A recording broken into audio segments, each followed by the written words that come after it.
Hi, I am Ernisha Randolph. I am the founder of Sweet Butter Hospitality Group, which owns a conglomerate of brands, restaurant, We Shuckin, also known as Shuckin and Jivin, catering company, bakery business, and as well as some other good stuff.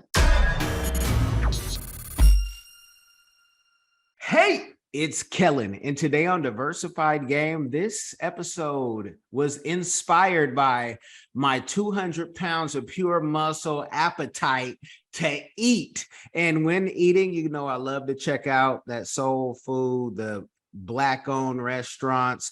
And when I stumbled upon this one, being out here in South Florida, and Miss Ernisha is going to give us the game on how she created We Shuckin, how she created the Sweet Butter Hospitality Group in hopes to show you how to, in your teens and then 20s, because she's a young woman, how she did all this how did you make this happen? What money tree, what think tank, what venture capitalist? So she's going to give us the game to see how all this happened so you can learn and you can copy these steps. Maybe she'll even let you join her university. It's pay, y'all. So remember, and she'll give you some deeper game. But welcome to the show. How are you doing? I am great, Kellen. Thanks so much for having me here. Well, thank you for coming on and sharing your time. Let's just get into it, though, because when I got into the restaurant, I said, okay, the food is good. But then I went home and I shared it with my family. They all agreed. But then I saw that commercial and I said, okay, this is more than a restaurant. Somebody has a media background. Somebody is an actress, entertainer, the gentleman with the cool hat. I said, y'all doing it. So tell us, how did Sweet Butter and everything under it, how did this happen? So you mentioned something earlier and you're like, listen, what money tree, how did all this get started? And I will let all of your listeners know right now that it all got started through hard times. My family went through a very rough period where my grandmother, my great grandmother and my mom passed within a month apart from each other. I was super young. I was, 20 years old, and we had, my mom had been going through with cancer, breast cancer for some time. And my grandmother was taking care of both her mom and my mom, her daughter. And after she passed, my grandma was like, listen, I'm going to retire and just go away because I don't even know what to do with myself anymore. I've been taking care of the both of them for so long, and now they're gone and I don't know what to do. So, we thought of, how about we create a catering business? When I say we, I mean me and my family members, my husband.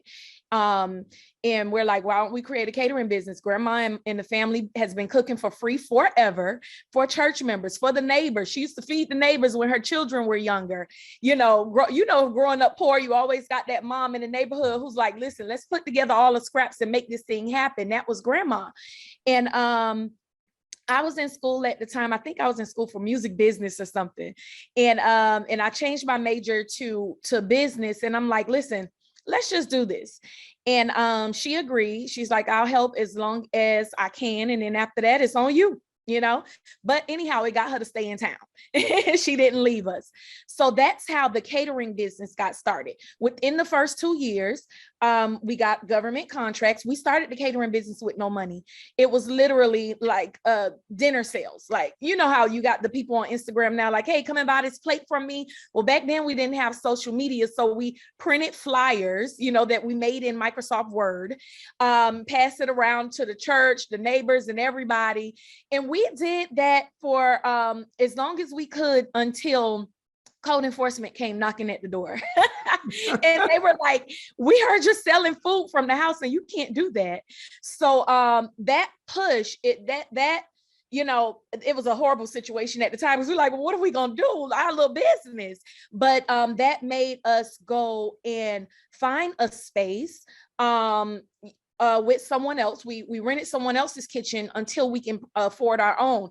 And renting that person's kitchen, getting licensed, getting insured is what opened the door for us to get those government contracts within 2 years. And the restaurant actually was not in my radar at all.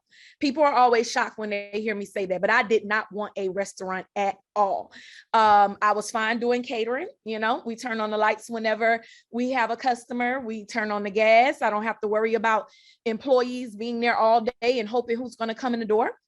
But with a little push from the professional community, members of the Miami-Dade Chamber, and a few of my mentors, Brian Brackeen and my friend Fabiola, they're like, listen, girl, you know, you got to strike while the iron is hot, and these people love you.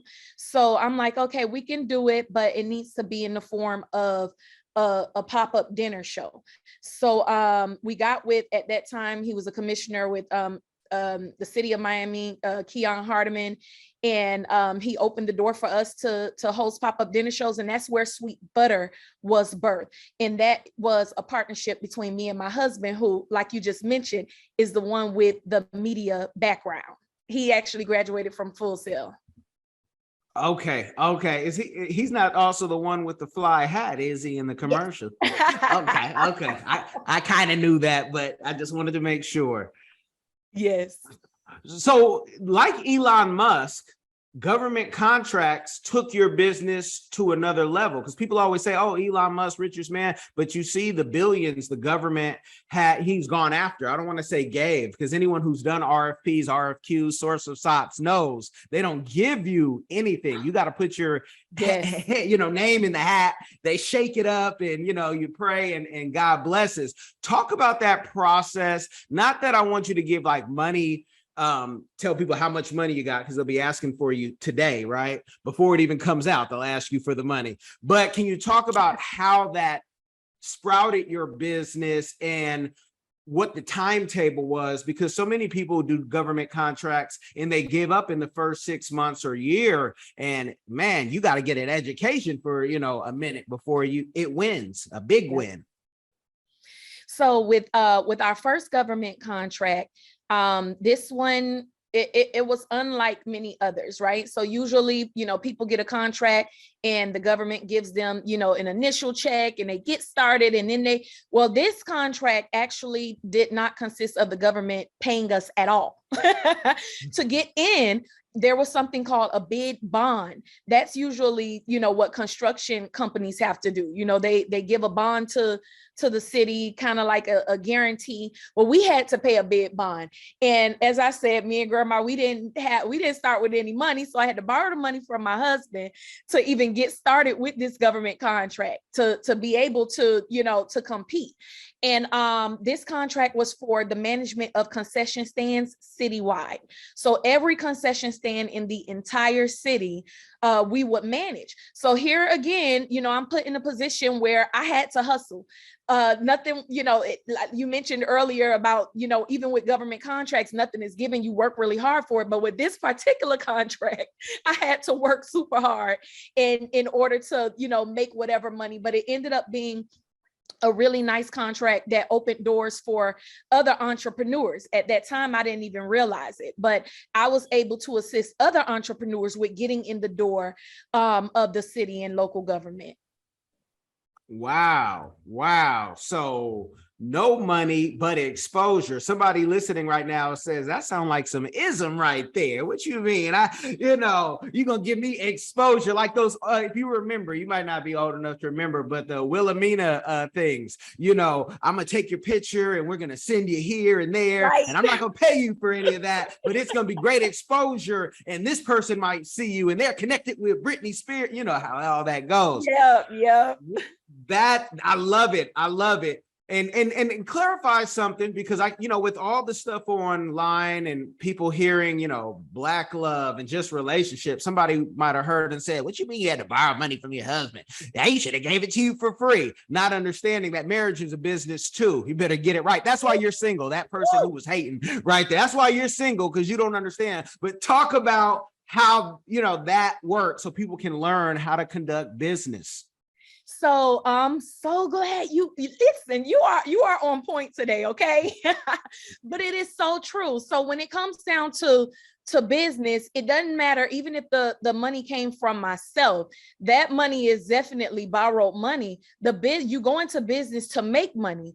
And once I make money, that business has to pay back whatever it was that, it borrowed in the beginning. The business started with no money. I didn't start with, even if I would have started with a loan, that loan would have to be paid back as well. And I wanted to make sure that we were fiscally sound. Because if it wasn't a loan, then it would have been an investment. Then we would have had a whole nother conversation about, partnership on a whole nother level. And for everyone who may feel like, well, listen, someone should have just gave it to me out of love. Nothing is free. Absolutely nothing is free. Everything is a partnership. And you just hit the nail on the head with marriage is as well. And you want to make sure that everything is just fiscally sound and on the right page. And if you're going to be investing this, I believe at that time it was like $5,000, you're going to be investing this $5,000. It's my responsibility to grow this business to where it needs to be so that we can pay you your money back. He didn't charge us any interest, but we can make sure that we pay you your money back. And this business can go to the next level as it should, especially if I have to end up coming back and borrowing more. What, you guys, I don't think she's wrote the book on that yet, but if you want some counseling with her or her husband combined so you can get your stuff together, I'm going to say the details are in the description box, whether you are listening and or watching wherever in the world. Now, you create one business, was We Shuckin first? Was that the first restaurant? We Shuckin is the first restaurant, but it wasn't the first business. Yeah. Because you have so much, you have so many other, the Candy Girls, we're gonna get into it. Juanita's Kitchen, like that was the first restaurant, and with one location.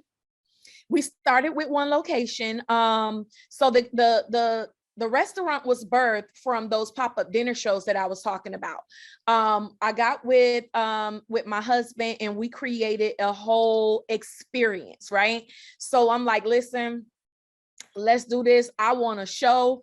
I want you to bring out, the best of the best, and let's put on a show for these people and give South Florida something that, it really hasn't seen. Those dinner shows, you can go to a cabaret or, those shows in other places, but, and they also haven't been for us. So we first took a tour of the United States, all of those Black cities. Like we went to everywhere from the Carolinas to experience the Gullah Geechee culture, which is where my grandfather is from, to down in Georgia. We went over to New Orleans. I mean, we hit up all of those major Black areas and made sure that we got down to the culture, the food, the people, the music. My husband and I, we did a really good job with pairing the music to the food. And we wanted people to not just taste the food, but have a whole experience with it. What's the history, behind gumbo? And what's the difference between the gumbo in New Orleans and Carolina? And then what's up with this barbecue where Carolina's barbecue is different than Texas and they're different than Tennessee? And what is all this? Where did all this start? And how does what relation does Black people have with all of it? So that was the purpose. And I think we kind of hit the nail on the head. During the pop-up shows, the goal was to see what style of food people enjoyed the most. And at that time, it was that New Orleans Creole Cajun cuisine. Number one, a lot of people were like, what's gumbo? What's a po' boy? They didn't know, so we bought that, those things to the table. And I'm like, okay, that has to be the first restaurant. So that's where Shuckin' and Jivin' was birthed. And the first restaurant opened in Miami.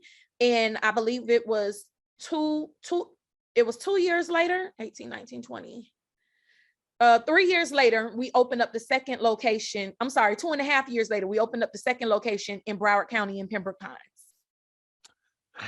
And so just for the 14-year-old listening, because sometimes, when you're doing the work, it's just you're on auto, you're working hard, but other people do not see the sweat equity and everything. And when you say, even for the 27-year-old or 40-year-old who says, well, they sound like they got some money already, they can go and travel and do all of that.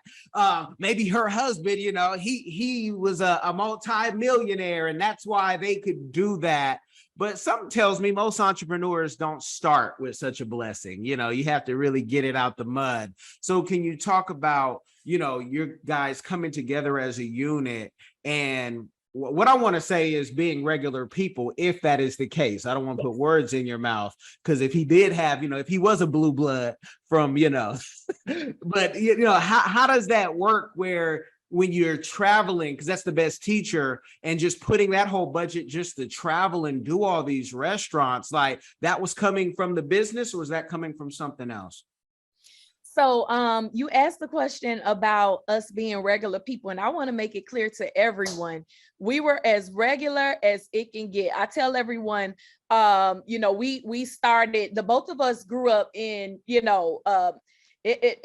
the hood. We both grew up in Carroll City. Okay. And for those of you who don't know, that's where Rick Ross is from. That's where, all of those people are from. It's now called Miami Gardens. And grew up in a house with one bathroom. We grew up in a house where, I'm not even gonna get, I'm gonna save all that information for a whole nother day. That's a whole nother conversation, but it don't get more regular than us. I've already told y'all, we started the business with no money. When I say no money, I mean no money. I mean, we had paper in the printer, and that's how we got started, because we printed the menu and got people to pay for their meals in advance, took that money, went to the grocery store, got the food. And that's what I mean when I say no money. So, but remember, by the time we did the tour with Sweet Butter, I had already, we were already successful as a catering company. And as well as, the Candy Girls had got started. I know you're going to talk about that soon as well, but we had already had a couple of businesses up under our belt before we got started with the touring for Sweet Butter. And I'm glad you talked about, and clarified with the paper and the printer, because some of my Oaklandish folks from Oakland in the Bay Area said, oh, so they printed the money. Yeah, I was doing that back. No, not that, y'all. We got crypto now. So if you need a twist, there's another way. But I'm glad you clarified, because somebody heard that totally different and said, see, we on to something. No, you're on your way to a Fed case. But so with creating, before we get into the Candy Girls and all the other restaurants, how did you get your, learn? Did you at all, were you reading books about how to open a restaurant, how to buy, and maybe even learn how to sell a business? Where did that education come from? Because they don't teach it. Even if you went to Harvard or Yale and you had your MBA, when it's the practical stuff, it's a whole different thing. Yeah, I'm glad you asked that question. So I did not learn from formal education on how to open a restaurant. I actually winged it. I always say that, God must have been my teacher, because I don't even know how I knew some of the things that I did, So I was really insecure when I opened up the restaurant. Even when I went to school for business, it's funny that you said that, because it's true. They don't teach, once you hit the real world, you're like, nobody told me any of this stuff. How did I literally just go to school for this? And now I'm hit left and right. I actually learned more from community organizations about business than I did in school. Very basic. The knowledge was very basic in school. Literally, you got to have a marketing plan. I think they teach you about the 5 Ps and, different things like that you don't even know how to apply. So once I got into those, community organizations and things, that's where I learned a little bit more.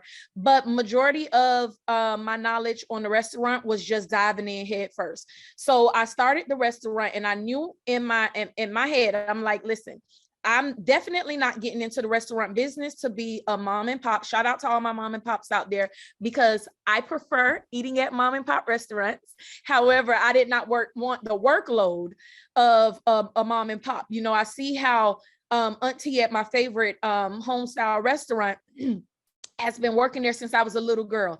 I will cut up if I go there and she's not there. However, I didn't want that to be me. I wanted the same freedom that I had with catering and with, running the other businesses as well. So I'm like, listen, I need to find out how to be McDonald's. I need to find out how I can have 50 restaurants along the East Coast and they all taste like I'm in the kitchen cooking. I needed to, all of them to be running the same. And, I need to create systems. So I'm like, well, let me go ahead and let me go through this process. Let me create systems. Let me create recipes. Let me create a factory where I will mass produce certain items so that everything will taste the same. And then let me put things together. And through doing that, the first year, I was so insecure, and I'm like, listen, I need to make sure I'm doing this right, because, I want to be a franchise, and I don't want to be embarrassed when I bring someone in and they're like, what mess have you created? So I went and I got one of my chef friends from Fountain Blue Hotel. And, I went and got a couple of, everybody that came was like, you have like, how did you think of this? You got everything that the big boys have. How did you create this document? How did you create this checklist? How did you create these systems for your staff? And I was like, I just did it. It's what was needed. And they were like, your mind is brilliant. However you did this, you're doing the right thing. You really don't need me here. And I was trying to pay these people big bucks to come and fix whatever it was that I had created. So shout out to God for that, because I don't know how he, I don't know how to give credit to anyone but him for, those things that I was able to do for the restaurant. And shout out to you doing that, just that work. You mentioned MDCC, Miami-Dade Chamber of Commerce. We're also members of that. And I love that. I sit on other boards, but I tell people Miami-Dade Chamber is my speed. They roll the way I roll. And I so appreciate every time I get to have an event with them. What, like with the systems, your systems work, because you guys, if you go into We Shuckin', and sometimes you might call it We Shuckin' and Jivin', because again, the advertisement and everything, but when you go in there, you're not going to wait 20 minutes for your meal. How did you do that? And you hired Black folk. Now, if that ever changes, I'm not mad at you, because sometimes our folks don't want to, that we have our issues and want to do our own thing. But how did you go hire your own for that restaurant, at least, and create that system that works? Because so many restaurants, whether white, Black, in between, they struggle with that. Heck, big chains struggle with that sometimes. Yeah. So we started that actually with the catering business. I know that in South Florida, especially in Miami, if you would go to a wedding or, some sort of event at a hotel or at a convention center, the wait staff were always really like tight. They were really tight and rude. And, even if they weren't rude, they just weren't friendly.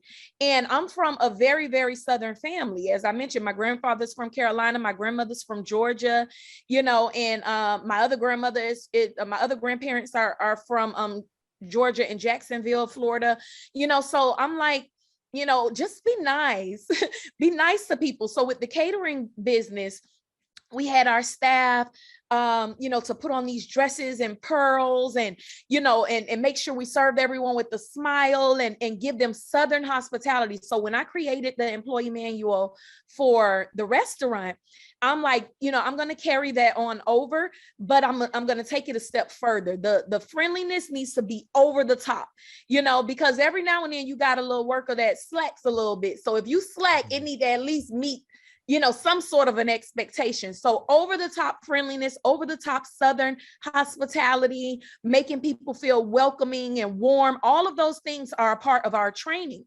And training is actually how we were able to take our people and, have us, at a certain standard. Now, the thing is, I think people forget that we started this, all the way back. There were catering businesses way back when slavery, was still alive in America. And Black people were running things, Black people were chefs. Black people definitely were the servants and had to, do things a certain way. So of course, certain things would, travel down, and we know how to act. We know how to do things and do it the right way. We just got to make sure that there is some sort of training and expectation. And that's what I did. So we do fire fast because not everyone meets the expectation. But somehow we ended up attracting a lot of people with the personality that we need. Every now and then, someone else makes it through the bunch, and we call our customers our Shuckin cousins. They're like, oh no, I know they don't play that here, honey. I'm sending an email right away. And, then we're able to correct, whatever it is, or let that person go, or send them through deeper training. But we definitely do a lot of training focusing on what we call the Shuckin culture. I love it. And what you said right there, we could, if on another show, we could go so deep on what a smile and just being friendly will do. Because so many of us are just coming out and just, people ask me, why are you always happy? I'm alive. That's why. I got my kids, my wife. We live in the dream that we thought about 20 years ago. And it's not perfect, but we're working on it every day. So, just that can take you a long way, because money won't bring you happiness the way you think it will when you get a couple coins. Now everybody's a multi-billionaire on Instagram. They got their stacks, they got their cars, and then they go back and with their roommates or their mama, and you're like, hold on, what happened? But a smile will go a long way. And have you been able to maybe put that in one of your courses on the Empire U, where you're able to teach like finishing school, which used to be a thing? I don't know if people are still doing it unless you're in Jack and Jill or Debutante. Right. But like, have you been able to teach that outside of the restaurant? Actually, I have not. Someone asked me about that before. Several restaurateurs and people who own food businesses are like, listen, can you come in and work with my staff, which I have before? Can you teach us this? And, or can you teach me how to put together these manuals so that, my staff can be on point? So I think that is something that I probably better put together as a course in the Empire U. And you're definitely fit to do as much as you want. When people say, can you have it all? Yes, you can. Just pray. Tell people about Empire U and what they can expect, what they can learn. So the Empire U, which is the Empire University, is something that was created many years ago. I started it. It might have been back in 2012. And I had one of my first meetups with everyone in 2014. It might have been. And I had Tommy Rose. She's a basketball wife, a real estate mogul. I think she's married to Mark Strickland. I don't know much about basketball, but I think that's his name. And she was there, and we really just broke down, being a boss, and the goal in the beginning was to just host several networking events. And I put it to the side because I became the president of the Young Professionals Network of Miami. So juggling that and businesses, I wanted to make sure, that I had a really tight focus. And I put all of my networking focuses on YP in Miami until the pandemic. When the pandemic hit, people were reaching out to me. It was so scary. In the beginning, we all of our contracts, that we had were like, listen, we got to pause. We don't know for how long. We don't know. No one knew what to expect from COVID and from the pandemic. So I'm like, okay, well, money dropping everywhere. What are we gonna do? We're gonna have to find a way to pivot, but no one knows what's next. So with the restaurant, we did some things and we created curbside, and thankfully, we didn't have that much of downtime with the restaurants, unlike with catering where everything dropped. And then all of a sudden we got a contract for emergency catering. And that was like an insane amount of money that was coming in. And I was able to give some other people some opportunities as well from that. But people start reaching out to me and they're like, listen, like, I don't know what to do. I just lost my job. I know that you've always been mentoring people and telling them what to do. I've been running my little side hustle, but with losing my job, I don't have no stable income. So I need to know how to make this thing do what it do. And after so many people reached out to me, I'm like, listen, okay, I'll bring Empire back to life. And I'll teach y'all. It ain't going to be 100% free because my time is valuable. However, what I will give you will be way, way, way, way more than worth whatever it is that I charge you all. So I agreed to only mentor 10 people. I ended up mentoring a little, accepting a few more. And within the first few weeks of the Empire U getting started and us starting that course, one of the members made $40,000 in her previous year in business. She hadn't made $40,000 in the whole year. She made $40,000 then. And then, you know, everyone just came with the testimonies. Oh, I just made 20,000. I just made 10. I just, you know, whatever it is that everyone did individually. So I'm like, okay, I'm on to something. I got something going here. So, you know, let me make sure that these people are successful and then I'm go back to minding my business. And that group is actually the one who's like, listen, you got to do this again. People need help. So I was like, okay, I'll do it one more time. And then they begged me and I did it one more time. So I had 3 cohorts is what I call it of people that took us through the first year of the pandemic. One of the members is the great Betty Wright's daughter. Her mom had just passed. Miss Betty Wright had just passed, like it was either in the beginning of the pandemic or it was in the beginning of the pandemic. And she's like, listen, I'm so lost. I don't know what to do. She started a food business in honor of her mom. And that thing took off. It actually took off faster than she can run. So I was grateful to be impactful in so many people's lives and to help them out in a time where everyone needed it. And that the rest is history with Empire U. That is beautiful. And Betty White was beautiful. Tonight is the night. And shout out to Ebony Harris, because I think that's the one who made the $44,000. It's on the website, you guys. You know, some people say, how you know all that? I research. It's not like I'm a spirit or something like that. There's a spirit in me, but it's all public knowledge. But with Empire U, and this is my signature question, what is, one that you haven't mentioned? What's a community give back that you're doing or that you would like to do in the future? We do a lot of community work. So I'll go back to before I started the business. My passion, my absolute passion is community service, mentoring, and helping others, right? That's just something that is in me from my mom, from my grandma. That's just how they raised us.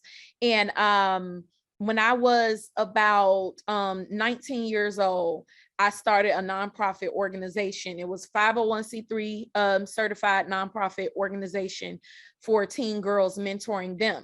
And I did that until I started the catering business.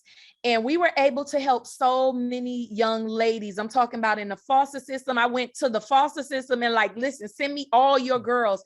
Everybody all these kids y'all saying getting on y'all nerves and they bad and they can't, there's nothing that can be done and all that, send them to me.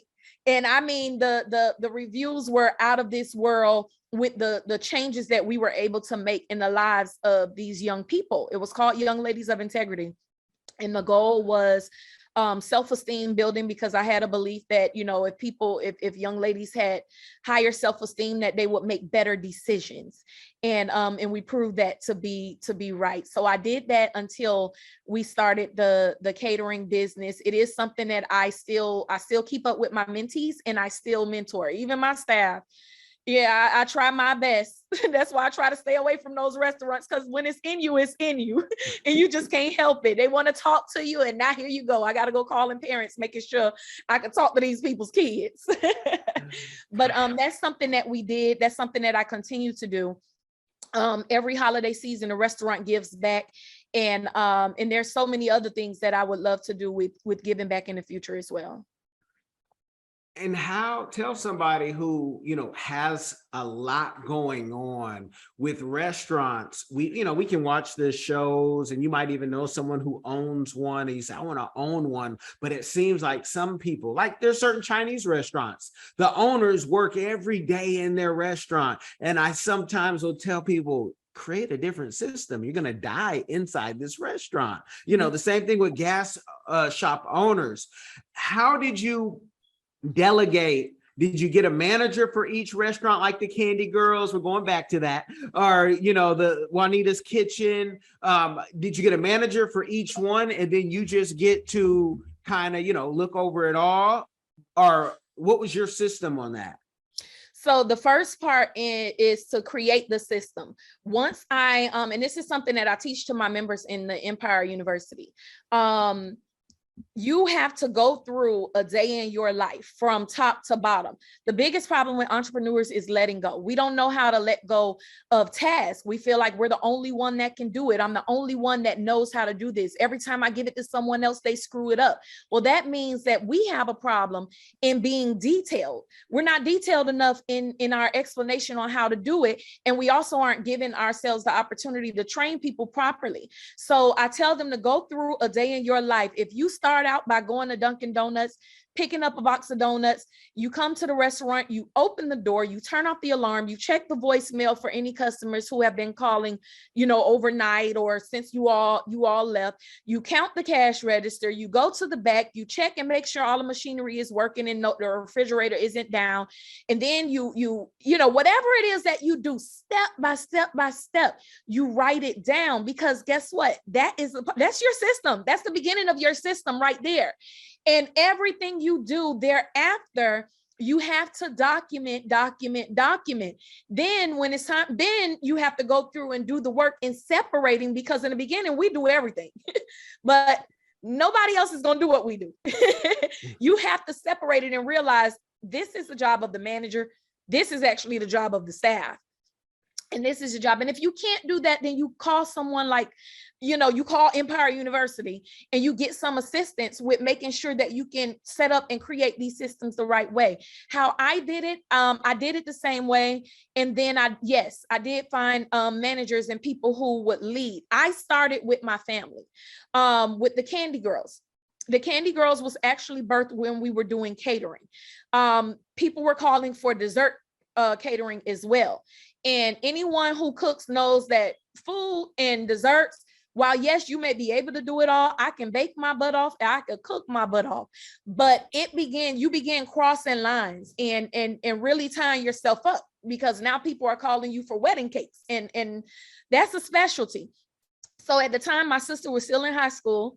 My sister Sarah, she was still in high school, and no, she was just graduating high school, and she's like, listen, I don't want to go to college. I want to be an actress and da da da da. And I'm like, you can do that, but you're gonna have to, if you don't want to go to college and you want to chase this acting dream, you're gonna have to have a hustle at least and something going on. So my sister, she wasn't very domestic. She's the baby of the bunch. And, just imagine the life of a famous actress. That's my sister. That's always been her. And I'm like, listen, girl, you're gonna have to learn how to bake, because, I'm getting all these requests and I don't want to do catering and baking. So I created the Candy Girls, and I'm like, listen, you can do what you do. It was her and two other people, but it ended up, that's where the Candy Girls came in, but it ended up just being my sister. And so she did everything I said do, exactly how I said do it. She ended up becoming a phenomenal baker herself, while she still pursued her acting career, and she'll go out of town when needed and, do whatever it is that she did. And she helped to grow the Candy Girls into what it is now. And that was all a part of me wanting to create generational wealth. When my mom passed, I'm the oldest of three children. And I wanted to make sure that they were well taken care of. I didn't want to, have to worry later on, because y'all, all oldest children, y'all know we have this thing where we feel responsible. Everything is on us. And especially if a parent dies, you're like, listen, it's my responsibility to make sure that my siblings are good. So that was the goal, to make sure, that we began to create this path for generational wealth, and everyone would eat and everyone would be good. And that's how the Candy Girls came about. And just so the audience knows, I'm not going to get all my questions off, but like I said, I want a part 2 in person when she comes to Palm Beach. I will make it happen. But I just have to know, because the times that we're in right now, the Candy Girls at least deserves its own video like We Shuckin', if not album. And I'm thinking, will there ever be any Candy Girl recipes that we can buy off Amazon, as well as the We Shuckin' jiving sauce, which is addictive. People have asked me who come to the house who wanted to take, no, you can't take my bottles. You can't take my bottles. So, first, will we get a music video for the Candy Girls? And then will the products ever be sold on Amazon, and when? And the funny thing is, I don't know why we haven't done a video for the Candy Girls yet, but you know what? I'm gonna make sure that I let my husband know that's something that we have to work on. We have been working on products, and she sells them online. However, getting the products in the big box markets are something that we've been working on. While the jiving sauce are in a couple of the local markets, the Candy Girls products aren't yet, but it is something that we're working on. And it's funny that you say that Candy Girls does deserve its own shine, because my sister literally, when I tell y'all, she took off running with this business, she did. And with the help of our team, the Candy Girls is also sold. So it's not just sold in line. It's not just sold, in the storefront. It is sold in other restaurants. So you'll go to some of your local restaurants, even like, you'll go to some of your local restaurants and you'll be like, hold on, the Candy Girls, what are y'all doing in here? And it's sold. Our branding is on some of the packaging, and then with some it's not, but you can't deny that taste. You know it when you taste it. And I can't wait to see the video. And let me make a clarification, because I hear the haters sometimes. And I'm not saying turn the Candy Girls into the City Girls, because this could be something. This could be something that also the kids could take, like Girl Scout cookies, where now our kids in the community can make some money for themselves and their family. So it can be done tastefully. It doesn't have to have our folks always doing the splits and, twerking up and down, like one of those videos we used to like in the 90s, one of them easy videos. But we also saw how that story ended. So y'all, always be aware. Yeah. This is candy. I don't have any addictions except to candy that I want to kick. Like, because I remember the 10-cent lemon heads and the 5-cent lemon heads with the big things. And so I am trying for 40 plus years to get myself off candy, but the Candy Girls could be something. And let's keep it at girls. I just heard somebody say, wait, what about the boy? No, boys can get something else. They ain't got to be. Let the girls have something. You can enjoy the girls' candy, though. You dig, right? You don't have to be out here with their. Oh, stop! I'm gonna shut up. I'm gonna shut up. Sometimes, discernment. You got to tame your tongue. Help with that, and you have so much going on. Where can people find you on the speaking circuit? Where can, what does your day-to-day kind of look like, just to give them insight, not to let them know where you're at day-to-day, but the speaking circuit and the day-to-day? Is it in the office? Is it in the different restaurants? Or is it just kind of enjoying yourself like I'm sometimes doing on the beach? Every day looks different. Every single day looks different. You asked earlier about, if I got managers. I have managers for every single business that we have. My brother, he graduated in construction management and architecture. He first helped to build out the restaurants, but he also He also is like a general manager. He goes from site to site. And it's likewise with my daughter. My daughter is a manager of one of the restaurants. And then we have other people who aren't related. They're also managers as well. But for the most part, I do have at least a couple of people in there that I know and can trust that are my eyes when I'm not around. So every day looks different for me. I do pop in on the restaurants, and when I'm there, I do everything. I'll go out and serve customers. I'll meet and greet. I'll cook. I'll move somebody out the way and show them how to do their job, and then they start showing me, Miss Nisha, you're doing it wrong. You messing it up. But every day looks different for me. Pre-COVID, it was a lot of networking. A lot that pretty much took up 90% of my day. And I literally do mean 90, and the other 10 was like sleep. But I think I kind of overdid it pre-COVID, but and COVID kind of came and slowed, the pandemic came and slowed us down with a lot of things. But it was a lot of networking and going out and creating other opportunities, which was great because right now I still get calls for opportunities for the restaurant. So, we literally just finished up all of our documents and everything, our legal work for the franchise. So we are now able to franchise Shuckin and Jivin. We Shuckin restaurants. So I would get calls I got called from Homestead, their CRA down there. They had us come down, take a tour, and they're like, listen, see what we can do to get Shuckin here, and I get those calls from multiple cities. So I was meeting with someone who's interested in a franchise last week, and I was telling him, listen, those opportunities will roll over to our franchisees. All of those people, I'm not interested in owning personally from our corporation 100 restaurants, ourselves. Right now, we have the 2 and the third one that we're working on. And outside of that, it's going to be franchise. So all of those opportunities will roll over to you. If there's a local government who wants us to come and they, are offering some sort of assistance, build out assistance, affordable lease, whatever it is, those opportunities will just roll off to you. So that's what I'm doing every day, continuing to make connections and build out this franchise. You guys, I always tell you the best conversations are done offline, but I need just a few minutes to find out how I can take this information, the franchise information, to Africa, because Africa is open for this. You guys know it's one of my favorite subjects to talk about. Business and Africa go hand in hand. Give them any last words, because I'm gonna bother you offline. Some things, you can't give it to them too early. It's like a cake. You gotta let it, fully bake. But I will say this with the Amazon question: you can buy the BIY cake kits on the Candy Girls website. So if you want it on Amazon, you guys bother the companies and say, hey, can this also be on Amazon? But they might have a different and better flow than Amazon. So that's why maybe it's not on there. But tell the people your last words, or I can get, a few minutes with you off air. So my last words here would be, number one, thank you for having me. I had a great time.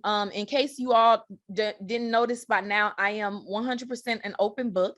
You can reach me anywhere on social media, via email.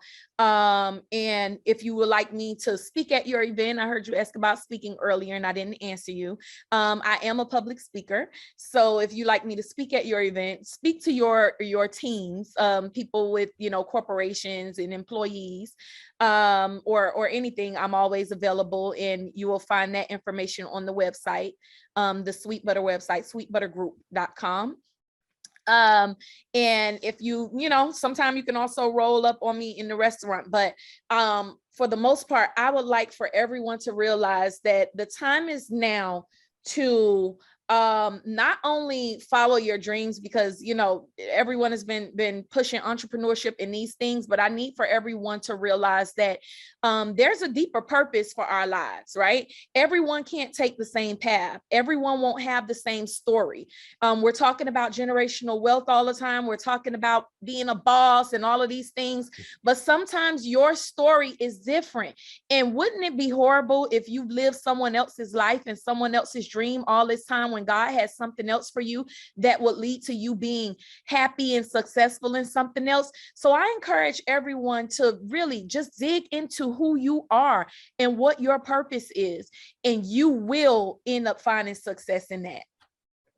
Amen. If you guys want more of this game before we do part 2 in person, you guys need to go check out research, look in the links. For $27 a month, $300 a year, Empire University can get you clear. You got nothing to fear. You guys, make sure you share this game. It will change somebody's life. Y'all be blessed. Hey family, on November 20th through December 1st, 2022, we will have the all-inclusive Kenya trip. Now, a lot of times people have said, hey, Phil, when's the next trip we'd like to go? I want to see Africa for myself, but this is the time to go. Everything will be taken care of. All excursions are paid. You can do monthly payments. You know, they'll have safari and a 6-city tour. You will see Charlie Island, which is something that we did not see last time on the tour. This tour will be 12 days instead of 7 days. So make sure to secure your place on the trip by going to www.wbsvs.com, make your deposit, and then you can start making your payments, and we'll see you in Kenya.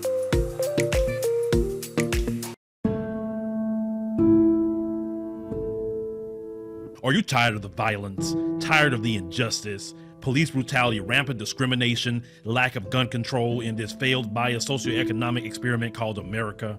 Or maybe you need a break from the relentless grind and want to regain control of your destiny, your wealth, your health, and your purpose. DiversifiedGame.com has the right course for you. Prepare for my first trip to Africa. Looking to reconnect with your roots, start a new business, or just a fresh start. Africa, aka the motherland, is waiting. Don't let the Chinese and the Mzungus have the fun and also take over the motherland. From Cairo to Mombasa, from Dakar to Cape Town, Africa has something for everyone, from business opportunities to the most amazing people, safety, leisure, and landscapes. So opportunities abound. It is time for the diaspora to reconnect with their roots. Time to reconnect with the birthplace of humanity. Africa is the last frontier. Get your head in the game and reclaim your legacy. The writing is on the wall. Babylon is falling. Give up the stress, grind, and violence inflicted on our people on this continent, and prepare for a journey of restoration and joy by connecting with the land of your ancestors. Check out our new course and kick off your adventure at diversifiedgame.com.